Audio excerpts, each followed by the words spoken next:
నీకేమైనా బుద్ధుందా? అంత కూడా తప్పించుకునేలా చేశావు. నువ్వు అసలు పోలీసువేనా? లేదు సార్, నేను ఒక పోలీసుడిగా మాట్లాడటం లేదు, ఒక ఆడపిల్ల తండ్రిగా మాట్లాడుతున్నాను. నాకు కూడా వయసుకు వచ్చిన ఒక ఆడపిల్ల ఉంది. తనని గనక ఎవరైనా అలా చేస్తుంటే నేను కూడా వాడిని అలాగే నరికేసేవాడిని. వాడు అదే పని చేశాడు సార్. దయచేసి వాడిని వదిలేయండి. ఇదే విధంగా తప్పు చేసిన వాళ్ళందరినీ కోసుకుంటూ పోతే ఎవరికి తప్పు చేయాలన్న ఆలోచన కూడా రాదు సార్. అయితే ఈ చట్టం న్యాయం మనందరం ఎందుకున్నాం? ఉన్నాం సార్. ఎందుకు? సెల్యూట్ కొట్టడానికి, కారు డోర్ తెరవడానికి, కాపలా కాయడానికి. న్యూఢిల్లీలో ఒక అమ్మాయికురాల్ని 5గురు కలిసి రేప్ చేశారు. ఈ రోజు ఆ అమ్మాయి ప్రాణాలతో లేదు సార్. ఆ కుటుంబ పరిస్థితి ఏంటి? ఆడదానికి భద్రత ఎవరిస్తారు సార్? రోజు రోజుకి అత్యాచారాలు పెరిగిపోతూనే ఉన్నాయి కదా సార్. ఆ రోజు వాళ్ళని కట్ చేస్తుంటే అలాంటి సంఘటనలు ఇంకెప్పుడు జరగవు సార్. ఆలోచించండి సార్, ఆలోచించండి. చూడండి, మీ ఉద్యోగం పోతుంది. పర్వాలేదు సార్, మనస్సాక్షిని చంపుకొని ఇక ఈ ఉద్యోగం చేయటం నా వల్ల కాదు.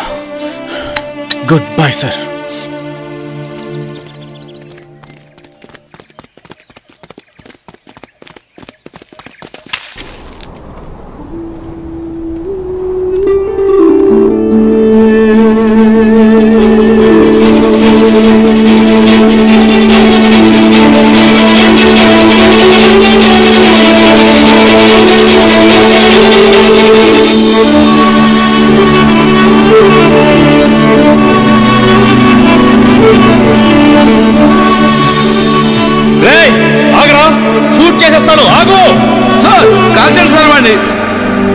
కాల్చండి సార్, వాడు పారిపోతున్నాడు. కాల్చండి సార్.